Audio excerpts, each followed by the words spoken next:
Well, today is All Hallows Eve, and I am making an old recipe that my mom used to make in the cool winter months, and it is called Slumgullion. Now, of course, when I was growing up, I thought that was a made-up name. My mother was a wordsmith. She was very, very smart, and she was clever, and she was funny. And when she would make this and she would call it Slumgullion, I thought it was just some word that she conjured up.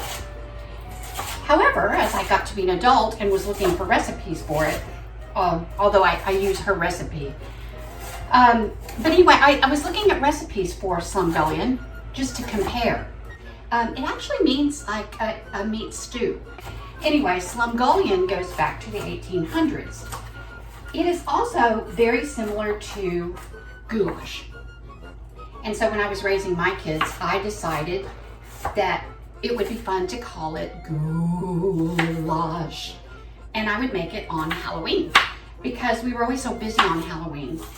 We had so much to do. This was something I could start early in the day, a big single pot dish that could just cook while we got dressed up and got ready for all of our little fun ghoul and goblin activity that night. So that's what I'm doing today. And I'm dedicating this to my daughter Phoebe, who absolutely loves goulash. So if you'll notice, this recipe starts with some really good grass-fed ground beef.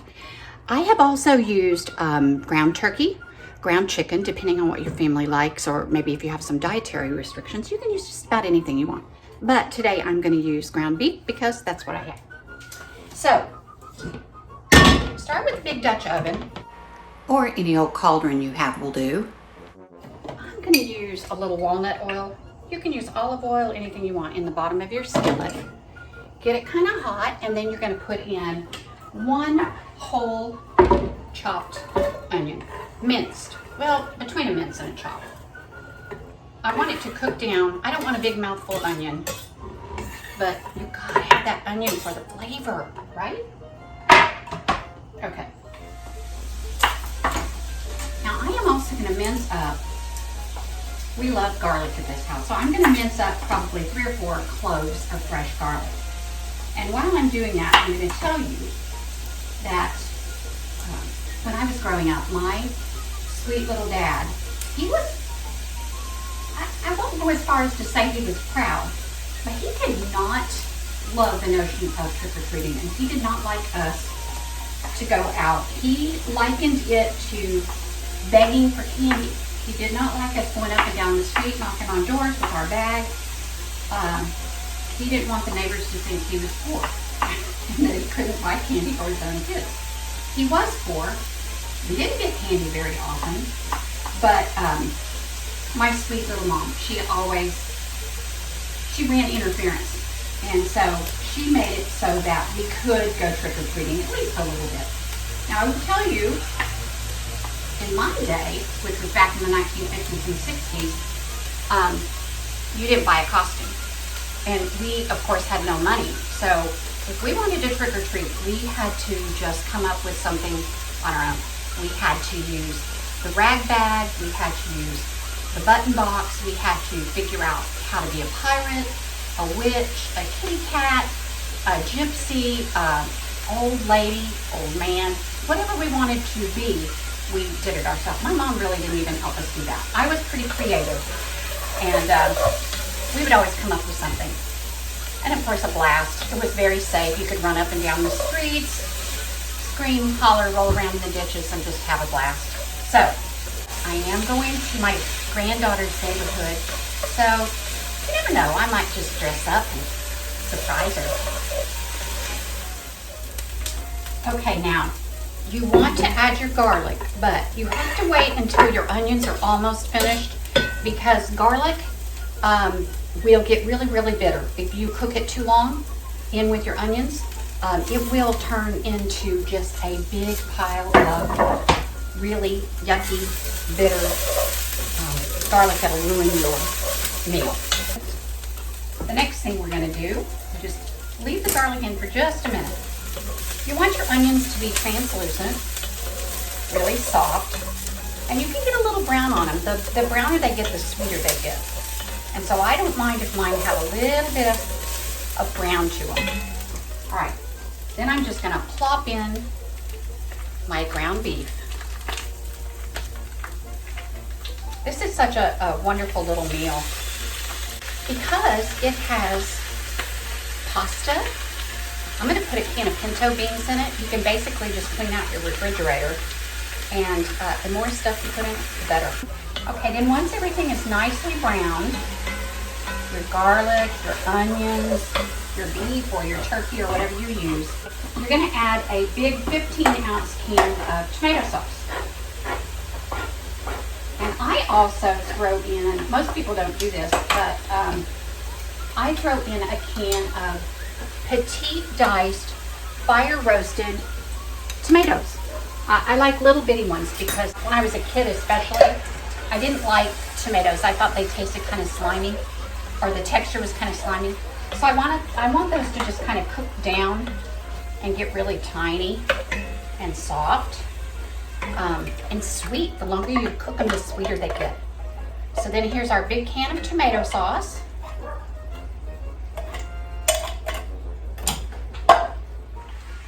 Okay, so after you put in your tomato sauce, you're gonna fill up that empty can twice with water.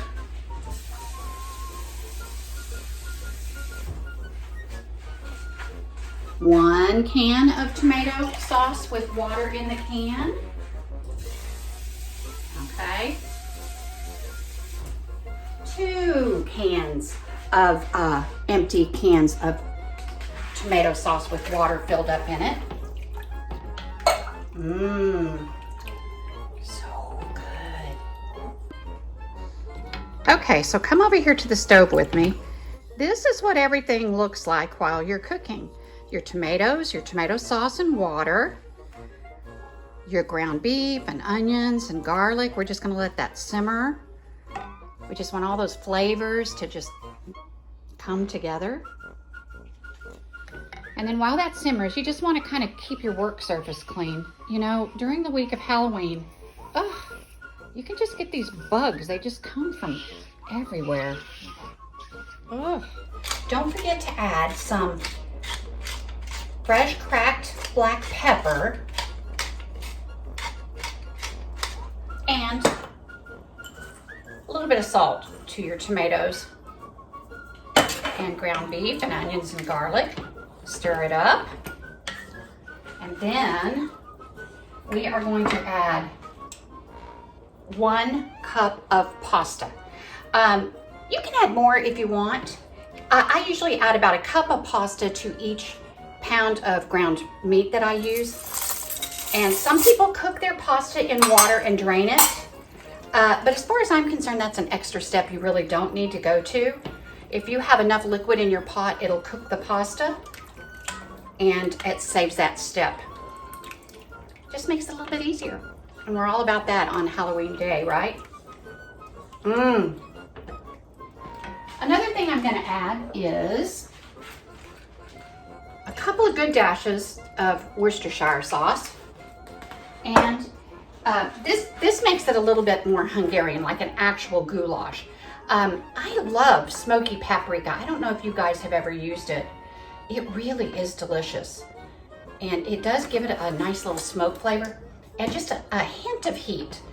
Now, if you're a family who likes a little bit of spice, you can add some red pepper flakes.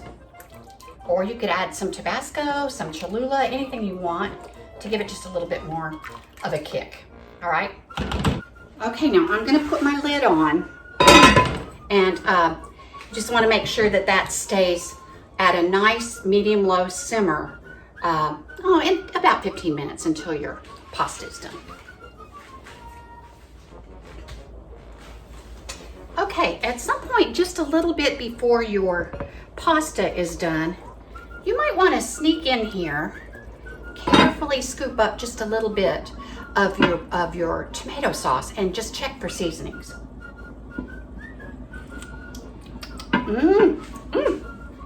Y'all, that's so good. But oh, man, this winter weather, I tell you, I feel like I have been eating so much. I'm just kind of a little bloated. You'd think I was getting ready for hibernation or something. Okay, guys, we're at the very end of our prep. Now, you might not be able to see this. Let me crank my phone down a little bit so you can see what this goulash looks like. Your pasta's gotten all big and puffy. The meat has cooked, the tomatoes have broken down, and I am just gonna add 1 can of pinto beans, juice and all, everything. You don't have to drain anything for this recipe. You can add more beans if you want. If you're a bean person, you can use black beans, you could use cannellini beans. This is very forgiving. It's Slumgullion after all. It can be anything you want it to be. All right, and you just leave those in there long enough to warm it up, and then we'll be ready for our taste test. Okay, here's our beautiful Slumgullion when it's finished. Another reason that I really like to do this for Halloween is because, see, it's kind of orange.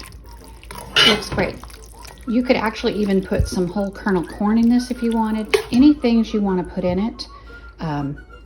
Just enjoy making it. One year I even piped mashed potatoes on top and made ghosts. Okay, here's what we have when we're done. So at our house, we scoop it up and we serve it with a little bit of grated cheese and some sour cream and even Fritos if you want. This is my youngest daughter, Phoebe. She loves stories like the Berenstain Bears. Okay. And she's gonna be my taste tester today. So here, Phoebes, doctor it up and tell Mama what you think.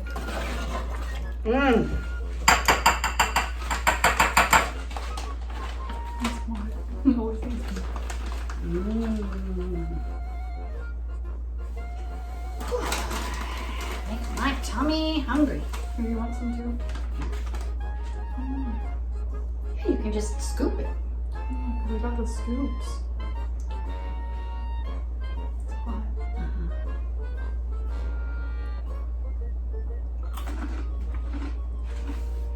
Workout. Happy Halloween, everybody. Very good. Okay, all you little ghouls and goblins out there, have tons of fun tonight for Halloween. Keep a safe distance, and when you get home, be sure to wash those hands. Have tons of joy and a happy heart this week. God bless.